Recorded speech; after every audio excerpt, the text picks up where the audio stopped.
ये हृदय को पवित्र करने का एक बहुत अच्छा उपाय है, क्योंकि हृदय में भगवान को बिठा करके मन से अगर उनकी लीलाओं का हम चिंतन करेंगे ना, तो धीरे धीरे भगवान हमारे हृदय में उतर आएंगे और हमारा मन पवित्र हो जाएगा। और मन पवित्र होगा तभी तो अंतःकरण में भगवान निवास करेंगे, तभी अंतःकरण शुद्ध होगा। निर्मल मन जन सो मोहि पावा, मोहि कपट छल छिद्र न भावा, ये प्रभु का कथन है। भगवान को हृदय में बिठाना चाहते हो, आनंद को लूटना चाहते हो, तो मन को पवित्र बनाओ। मन पवित्र होगा भगवान का स्मरण करने से। जैसे स्नान करने से शरीर शुद्ध होता है, पवित्र होता है, वैसे ही भगवान का स्मरण करते रहने से मन शुद्ध हो जाता है। ये मन ना जाने कितने ही विषयों के अंदर उलझता है, चिंतन करता है ना, गलत बातों का, गलत विचार आते हैं, तो ये मन पापी हो गया है। न जाने कितने ही जन्मों से ये गलत चिंतन करता आ रहा है। तो इस विषयी मन को वहां से हटा करके भगवत चरणों की ओर ले जाना है, भगवान के चरणों में लगाना है। यद्यपि ये थोड़ा मुश्किल है, पर निरंतर अगर अभ्यास किया जाए तो मन वश में हो सकता है। खूब आनंद आज मनाया गया। ब्रज में एक धूम हो गई है कृष्ण के आने से। सब ब्रजवासी सोच रहे हैं कि भगवान ने हमारी सुन ली, हमने एकादशी का व्रत किया तो भगवान ने कृपा करके हमारे बाबा के यहाँ बालक का अवतरण करवा दिया। खूब प्रसन्न है सब लोग। और नंद यशोदा भी यही मानते हैं कि इन सभी लोगों के आशीर्वाद से हमें कन्हैया मिला। देखो, तपस्या उन्होंने करी जिसके फलस्वरूप उनको लाला मिला, लेकिन वो यश किसको दे रहे हैं? सारे ब्रजवासियों को। इनकी कृपा से, इनके आशीर्वाद से मिला। नंद यशोदा बहुत भोले हैं। यशोदा का अर्थ यश ददाती इति यशोदा, जो दूसरों को यश दे, अपयश अपने पास में रख ले, वो यशोदा है। मैया सोचती है कि इन सबके आशीर्वाद से लाला मिला। और बाबा नंद का भी यही भाव है, वो भी सबको प्रसन्न करते रहते थे। जो दूसरों को आनंद दे वो नंद,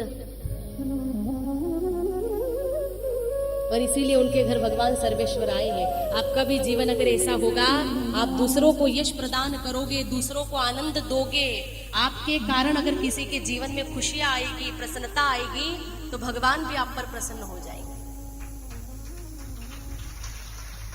इसलिए जीवन ऐसा बनाओ कि हमारे कारण किसी के चेहरे पर मुस्कुराहट आए, हमारी वजह से कोई दुखी हो जाए, हमारी वजह से किसी की आंख में आंसू आ जाए, हमें ऐसा काम नहीं करना चाहिए।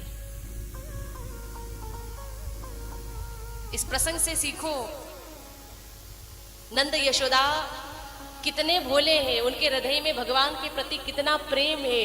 पूर्व जन्म की तपस्या के फलस्वरूप लाला उनको मिला, लेकिन वो कहते क्या है कि सारे ब्रजवासियों के आशीर्वाद से मिला है। और इसीलिए हर एक व्यक्ति कृष्ण को अपना मानता था। वहां कृष्ण को कोई ये भाव से थोड़ी ही देखता था कि ये नंद यशोदा का बेटा है। सब कहते थे कन्हैया हमारा है। ये अपनत्व था, इसीलिए तो भगवान उनके घर जाते थे। भाई, गोपियों के घर क्यों जाते थे भगवान श्री कृष्ण? यशोदा जी के घर क्या माखन मिश्री की कमी थी? कोई कमी नहीं थी वहां पर। 9 लाख धेनु थी बाबा नंद के पास, 9 लाख गाय। अब आप सोचो कितना कितना माखन इकट्ठा होता था, कितना दूध दही था वहां पर कृष्ण क्या करते थे? सखियों के घर में जाते थे। क्यों? प्रेम के खातिर। उनका अपनत्व था ना, वो चाहती यही थी कि कृष्ण हमारे घर में आए। ये माखन का तो एक सिर्फ बहाना है, वो अपने कन्हैया को घर में बुलाना चाहती थी कि भगवान हमारे घर आए। ये भाव भी तो होना चाहिए। भगवान से बस यही तो अपनत्व होना चाहिए। हम सब अपने घर में, मंदिर में भगवान को बिठाते हैं, सेवा आरती हम लोग करते हैं, पर कभी ये भाव हमारा नहीं आता कि प्रत्यक्ष में भगवान हमारे घर पधार जाए, भगवान को हम हाथों से भोजन करवाए, भगवान की प्यारी छवि को हम आंखों से निहारे। कभी ये भाव भी तो प्रकट हो, कभी ईश्वर हमारे घर आए। हम रोज मंदिर में जाते भगवान का दर्शन करने, लेकिन सच बताना कितने लोग ऐसे हैं जो खाली दर्शन करने ही नहीं, भगवान से मिलने के भाव से जाते हैं? बहुत कम होंगे। जिसके हृदय में प्रेम होगा, जो भगवान का हालचाल पूछने जाता होगा। भगवान तो हमारी खबर लेते ही है, कभी हम भी प्रयास करें। वैसे वो सर्वेश्वर है, उनको हमारी जरूरत नहीं है, लेकिन ये प्रेम की बात है ना, ये प्रेम का विषय है। अगर भाव ये हो, प्रेम हो ना भगवान से, तभी ऐसे विचार आ सकते हैं कि हम भी भगवान से हालचाल पूछें। हम तो रोज जाएं मंदिर में, लेकिन कभी ऐसा भी दिन आए कि वो हमारे घर आ जाए। और गोपियों का यही भाव था, वो तो रोज नंद भवन में जाती हैं कृष्ण को देखने, लाड़ लढ़ाने, पर भाव क्या था, कृष्ण हमारे भी घर आए। और इसीलिए भगवान उनकी इच्छा को पूरा करने के लिए उनके घर में जाते थे। बाल कृष्ण भगवान इतने प्यारे हैं, गोपियां रोज बहाना लेकर के आ जाती है दर्शन करने, और फिर मैया यशोदा भी कोई अवसर छोड़ती नहीं थी। उनको पता है कि गोपियों को मेरे लाला से प्रेम है, तो वो भी रोज कोई ना कोई उत्सव मनाती रहती थी ताकि गोपियों का आना जाना लगा रहे। जब लाला ने करवट बदली ना, तो मैया ने उसका भी उत्सव मना लिया। आज मेरे लाला ने करवट बदली तो मैं उत्सव मनाऊं, तो अंग परिवर्तन नामक उत्सव मनाया और सबको बुला लिया, सब आ जाना घर में। गोपियां तो खुश खुश हो गई, चलो फिर अवसर मिला कृष्ण को देखने का। भेंट ले ले करके सारी गोपियां इकट्ठी हो गई। अब यशोदा जी सोचने लगी, सारी गोपियां आ गई है, इन सबकी सेवा करनी पड़ेगी। और उस समय लाला जाग रहा था। मैया ने सोचा कितना अच्छा हो लाला अगर सो जाए तो, अगर ये सो जाएगा तो मैं अच्छे से गोपियों की सेवा कर पाऊंगी, सत्कार कर पाऊंगी। इसलिए उन्होंने कन्हैया को सुलाना चाहा। पल्ले के अंदर लाला को झुलाया उन्होंने, एक दो झूले डाले, लाला सो गया। अंदर से तो वो जाग रहा था, पर बाहर से माँ को दिखा रहा है कि सो गया है। कन्हैया को नाटक करने की आदत है, इसलिए उनका एक नाम नटवर है। कृष्ण कन्हैया जब सोए, मैया खुश हो गई, चलो अच्छा हुआ ये सो गया, अब अच्छे से मैं सारी गोपियों का सम्मान कर पाऊंगी। मैया ने क्या किया, गोपियां सब आ गई थी ना, तो थोड़ी जगह की कमी लगी उनको। सोचा कि अगर लाला का पल्ला उठा के बाहर आंगन में रख दूंगी, घर में थोड़ी सी जगह बढ़ जाएगी। तो इसलिए उन्होंने लाला का पल्ला उठाया, बाहर आंगन में बैलगाड़ी होती है ना, उस बैलगाड़ी के नीचे ले जाके रख दिया, छकड़े के नीचे रखा लाला के पल्ले को, और ऊपर दूध दही भरा हुआ था। गोपियां आई, मैया लग गई उनका सम्मान करने में, पर सम्मान करने में मैया इतनी व्यस्त हो गई कि ये भूल गई कि मैंने कन्हैया को बाहर आंगन में बैलगाड़ी के नीचे रख छोड़ा है। खूब देर हो गई, मैया आई नहीं, तो लाला को बड़ा बुरा लगा कि मैया उत्सव तो मेरा ही मना रही है और मुझे यहाँ बैलगाड़ी के नीचे छोड़ दिया। वो उत्सव के दिन ही भगवान को भूल गई।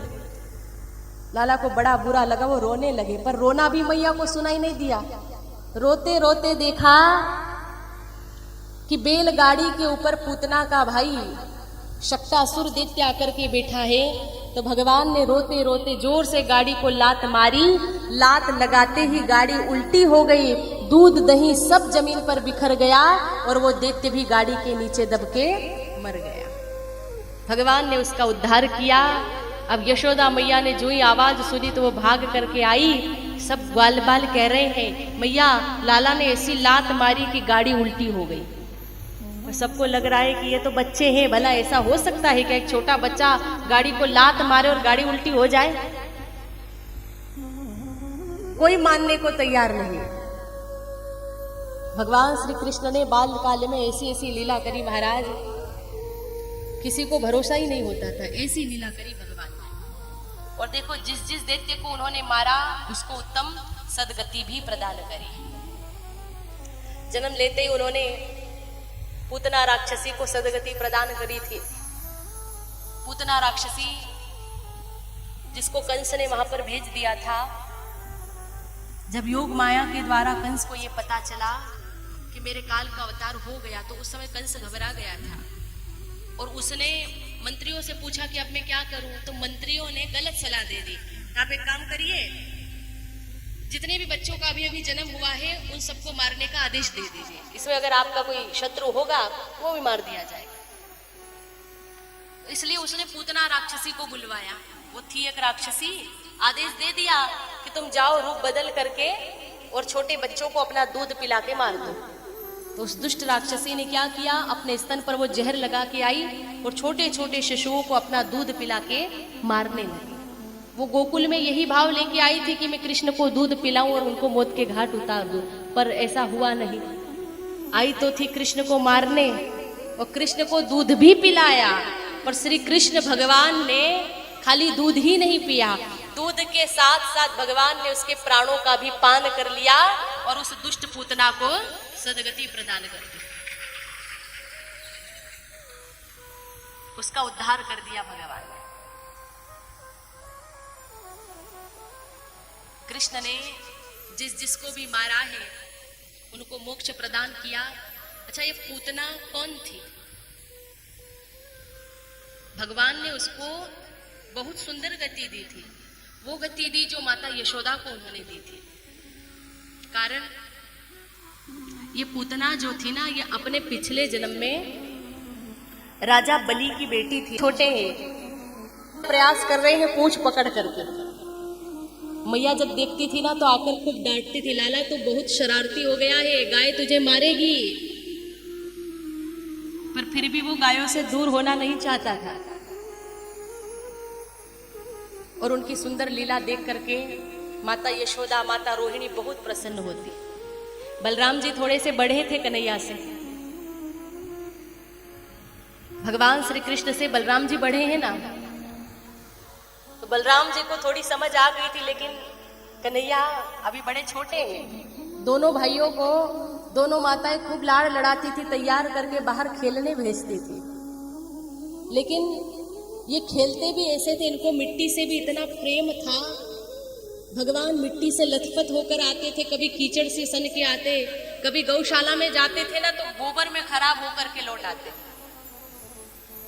मैया खूब डांटती थी। एक दिन तो ऐसा हुआ कि भगवान श्री कृष्ण ने खेल खेल में मिट्टी ही खा ली। जब मिट्टी खाई गई तो जितने भी गोप बालक थे साथ में खेलने वाले, सबने आकर मैया से शिकायत कर दी, मैया लाला ने आज मिट्टी खाई है। यशोदा जी को बड़ा गुस्सा आया, वो लाला के पास आकर बोली, लाला सच में तूने मिट्टी खाई है? लाला मैया के डर से कहने लगा, नहीं मैया मैंने मिट्टी नहीं खाई। मैया ने कहा ये सब तो कह रहे हैं। लाला कहने लगा ये तो झूठ बोलते हैं, मैंने मिट्टी खाई ही नहीं है।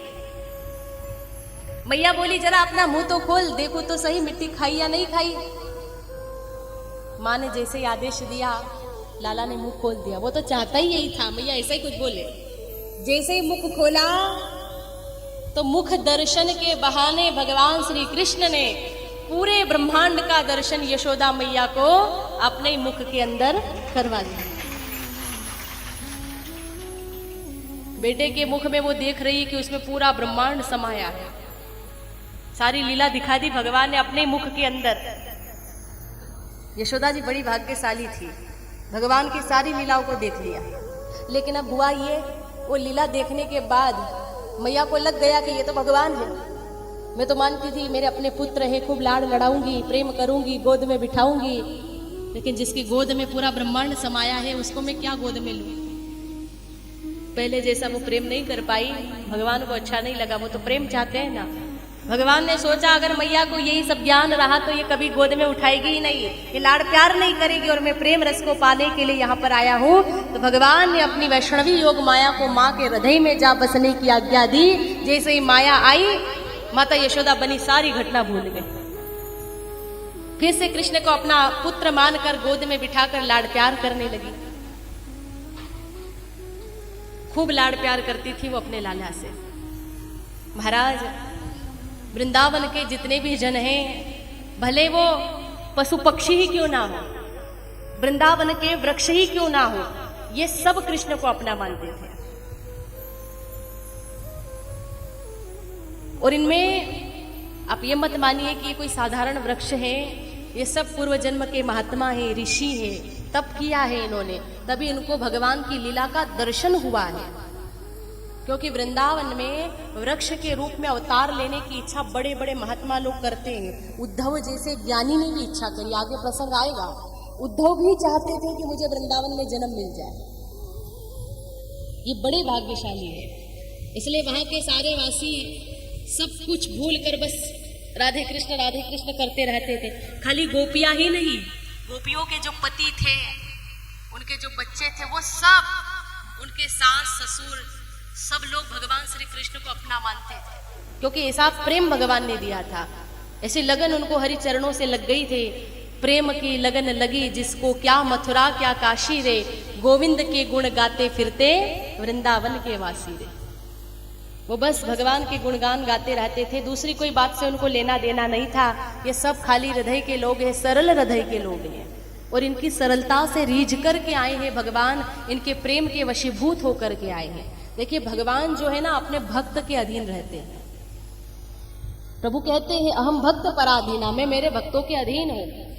भगवान जी के एक भक्त थे चतुर्भुज जी, वो खूब कीर्तन करते थे। एक बार ऐसा हुआ, दोनों हाथ उठा करके करताल बजाते हुए ऐसे मग्न हो गए भजन गाने में, कीर्तन करने में, सुध-बुध कुछ नहीं रही, ऐसे नाच में मग्न हो गई कि उनकी धोती खुल गई। अब धोती जैसे ही खुली, उनको फिर भी खबर नहीं पड़ी कि मेरी धोती खुल गई है, वो नाच रहे हैं भगवान के आगे। ठाकुर जी ने देखा कि मेरा भक्त मेरे प्रेम में पागल होके नाचे ही जा रहा है, आनंद में डूब गया। ठाकुर जी स्वयं वहां आए और ठाकुर जी ने अपने हाथ से उनकी धोती बांधी, दर्शन दे के फिर गए भगवान। महाराज, भगवान अपने भक्तों के अधीन होते हैं। भक्त अगर अपना जीवन उनके अधीन कर देना कि मैं ईश्वर के अधीन हूँ, शरणागति ले ले, तो फिर भगवान उनकी सारी इच्छाओं को परिपूर्ण करते हैं। फिर उनकी देख रेख सब कुछ भगवान की जिम्मेदारी हो जाती है। भगवान से प्रेम करके देखो, इन ब्रजवासियों ने भगवान से सच्चा स्नेह किया है, प्रेम किया है। सारी गोपियां बड़े सवेरे उठ करके आ जाती थी भगवान कृष्ण को देखने। एक दिन जल्दी आ गई, यशोदा मैया से कहने लगी कि हमें कृष्ण को देखना है। मैया बोली कि सखियों, तुम कितनी बावली हो लाला को देखने के लिए। अरे तुम्हें पता नहीं है कि इतनी जल्दी कन्हैया उठता नहीं है, अभी वो सोया है, तुम क्या दर्शन करोगी। गोपियां बोली कोई बात नहीं, हम सोए हुए लाला को ही देख लेंगे। और वो सोए हुए कृष्ण का दर्शन करके आपस में बात करती, हमारा कन्हैया कितना सुंदर है, सोया हुआ हमारा कन्हैया कितना प्यारा लगता है। और देखो ये बात गोपियां नहीं, भक्ति कर रही है। ऐसी चर्चा भक्ति कर सकती है। गोपियां साधारण स्त्रियां थोड़ी है। अगर साधारण स्त्री होती ना, तो जब भी इकट्ठी होती तो घर परिवार की बात करती। आप देखो साधारण स्त्रियों का जीवन कैसा होता है। साधारण स्त्री अगर कहीं इकट्ठी हो जाए ना, तो लग जाएगी अपने घर परिवार की बात करने। आप भले कथा में भी देखो, वो कथा में भी अगर आए ना, और थोड़ा सा समय जो मिल जाए उनको, तो बस फिर वो शुरू हो जाती है। इसलिए कहा जाता है कि 5 महिलाएं अगर एक जगह इकट्ठी हो जाए तो पांचों ही बोलती है, उनमें से सुनता कौन है ये पता करना बहुत मुश्किल काम है। वो पांचों ही बोलेंगे। ईश्वर की बड़ी अद्भुत रचना है। पर जिसके जीवन में सत्संग हो, जिसके जीवन में भगवान हो, जो भक्ति करता हो, वो केवल हरि चर्चा ही करेगा, वो केवल भगवत चर्चा करेगा। और वैसे कहा गया है कि 4 प्रसंग पर व्यक्ति को वार्तालाप नहीं करना चाहिए। एक, किसी के दाह संस्कार में अगर जाओ, अगर किसी के दाह संस्कार में जाओ, वहां अगर उसका दाह संस्कार किया जा रहा है, अब शमशान की भूमि पर हो, तो वहां पर भगवत चर्चा के सिवाय दूसरी और कोई चर्चा मत करो, कोई वार्तालाप मत करो। आज हम देखते हैं महाराज की अंतिम संस्कार पर लोग जाते हैं, लेकिन इतना बोलते हैं, बिल्कुल चुप नहीं रहते। तो उस समय केवल और केवल भगवत चर्चा होनी चाहिए, बाकी कोई वार्तालाप नहीं। दूसरा, शौच के समय व्यक्ति को मौन रहना चाहिए। तीसरा, किसी बीमार व्यक्ति से मिलने के लिए जाओ ना, तो उस बीमार व्यक्ति के आगे भी ज्यादा बोल मत करो, केवल हरि चर्चा करो, भगवान नाम गाओ। हो सकता है वो प्राणी अंतिम समय में हो, जाने की तैयारी में हो, बीमार हालत में है, तो जितना हो सके उतना उसके आगे भगवत चर्चा करो, भगवान का नाम गाओ, बाकी और कोई चर्चा मत करो। और चौथा, भगवान के मंदिर में जाओ तो प्रथम सीढ़ी चढ़ते ही एकदम मौन का आश्रय ले लो, बिल्कुल चुप हो जाओ। हम देखते हैं लोग मंदिर में जाकर के भी इतनी चिल्ला चोट करते हैं, इतना हाहाकार मचाते हैं, वहां पर गलत है ये। भगवान बहुत कोमल है, इसलिए उनके आगे बिल्कुल मौन रहना चाहिए। मन से आप जितना हो सके उतना स्मरण करिए, मन से नाम जप करिए, लेकिन बेकार वहाँ वार्तालाप न करिए। कई लोग मंदिर में जाकर गुस्सा करने लगते हैं, क्रोध करने लगते हैं, ये गलत है। भगवान के आगे क्रोध नहीं करना चाहिए, जोर जोर से नहीं बोलना चाहिए, वो बड़े कोमल है, वहां मौन का आश्रय है। तो इन 4 जगह पर व्यक्ति को वार्तालाप नहीं करना चाहिए। जब हरि चर्चा करने के लिए कहा जाए ना, जब भजन गाने के लिए कहा जाए, तब उच्च स्वर से गाओ। ऐसे तो लोगों की खूब आवाज आती है, खाली तो खूब बोलते हैं, पर जब नाम जपने के लिए कहा जाता है ना तो एकदम चुप। कथा में भी हम बार बार निवेदन करते हैं, गाओ गाओ, आवाज ही नहीं आती। गाना चाहिए, अपनी पुकार भगवान तक पहुंचानी है कि नहीं? अपनी पुकार वहां तक अगर पहुंचानी है तो गाना तो पड़ेगा। बिना गाए यहाँ आपको कुछ नहीं मिलने वाला। आप लोग इतने दूर से आते हो, कथा सुनते हो, अपना समय देते हो, तो कुछ पाके जाना है कि नहीं? कथा श्रवण करने से तो आपका कल्याण हो रहा है, ये सत्य है। मैंने पहले ही कहा था, कथा सुनने मात्र से कल्याण हो जाता है। लेकिन ये भी आप भली भांति जानते हैं कि कलयुग केवल नाम आधारा, तो सुमिरि सुमिरि नर उतर ही पारा। इस कली काल के अंदर भगवान नाम की इतनी महिमा है, व्यक्ति जितना अधिक गाएगा, जितना भगवान का वो नाम लेगा, उसका उतनी जल्दी कल्याण होगा। तो सुनना भी है, कानों से भगवत कथा को सुनना भी है और मुख से गाना भी है। जितना हो सके उतना भगवान नाम आप गाओ। गोपियां क्या करती थी? रात दिन वो कृष्ण कीर्तन करती थी। कृष्ण वहां है, प्रत्यक्ष में दर्शन करती है वो, लेकिन अपने घर में घर का कामकाज करते करते वो कृष्ण कृष्ण करती रहती थी। सारा दिन गैया का दूध दूहे तो कृष्ण का नाम जपे, कोई भी काम करे, झाड़ बुहार करती थी तो कृष्ण का नाम जपती थी, रसोई तैयार करे तो कृष्ण का नाम लेते हुए, क्योंकि भगवान से ऐसा प्रेम हो गया था। और वो भगवान के उस प्रेम में डूब करके रात दिन बस भगवान का गुणगान गाती रहती है। कृष्ण को देखे बगैर उनको चैन नहीं मिलता है। बड़ा सुंदर भाव है। प्रेम की दीवानी रे हुई मैं थारा नाम की दीवानी रे, प्रेम की दीवानी रे हुई मैं थारा नाम की दीवानी रे। कान्होड़ा प्यारा नंजी के लाला, सावरिया प्यारा मारी रे गली में आजा, हुई मैं थारा नाम की दीवानी रे। सावरिया प्यारा मारी रे गली में आजा, हुई मैं थारा नाम की दीवानी रे। कान्होड़ा प्यारा मारी रे गली में आजा, हुई मैं थारा नाम की दीवानी रे। कान्होड़ा प्यारा मारी रे गली में आजा, हुई मैं थारा नाम की दीवानी रे। नाम की दीवानी रे हुई मैं थारा प्रेम की दीवानी रे। नाम की दीवानी रे हुई मैं थारा प्रेम की दीवानी रे। नाम की दीवानी रे हुई मैं थारा प्रेम की दीवानी रे। नाम की दीवानी रे हुई मैं थारा प्रेम की दीवानी रे।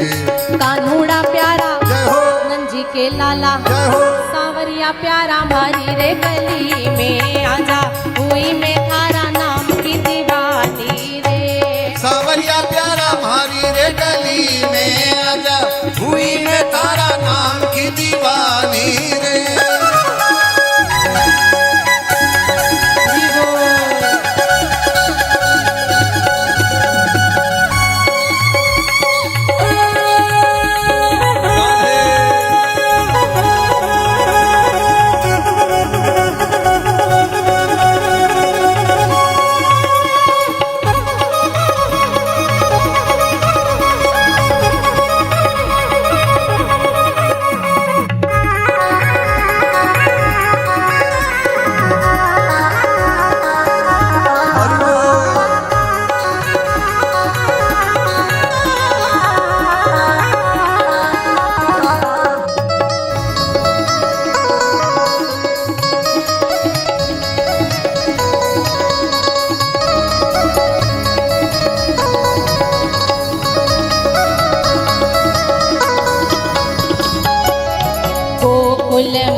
करे केरे काना ओढ़्यो दखड़ी रो चीर। कानूड़ा प्यारा नंजी के लाला सावरिया प्यारा मारी रे गली में आजा हुई में थारा नाम की दीवानी रे। सावरिया प्यारा मारी रे गली में आजा हुई में थारा नाम की दीवानी रे।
लाल रंग हो जा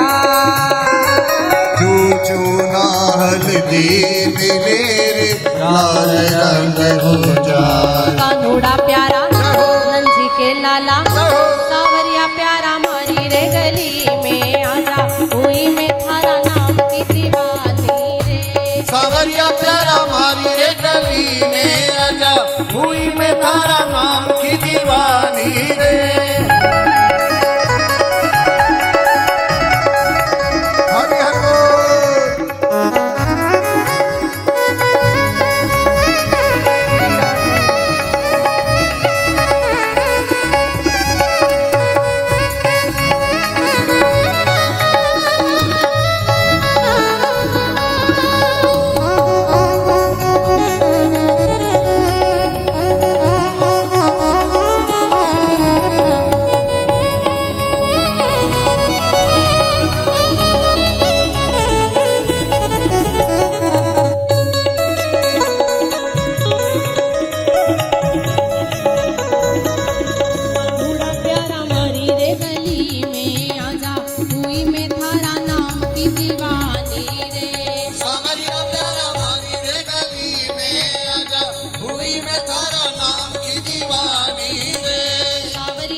श्री वृंदावन बिहारी लाल की जय।